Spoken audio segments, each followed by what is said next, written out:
Ano, Mia? Bakit ka ba kasi? Sino ba di iiyak? Kinalimutan mo yung first anniversary natin. Ha? Kung kinalimutan?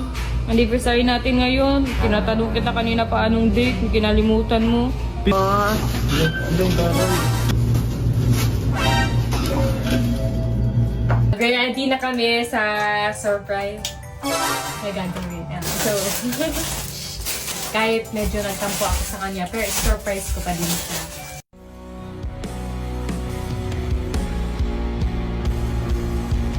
Uno sa buhay natin, di ko papansinin.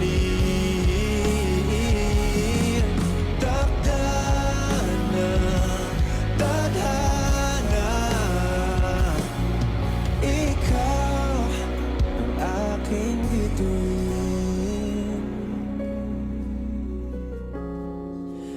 Ikaw at ako.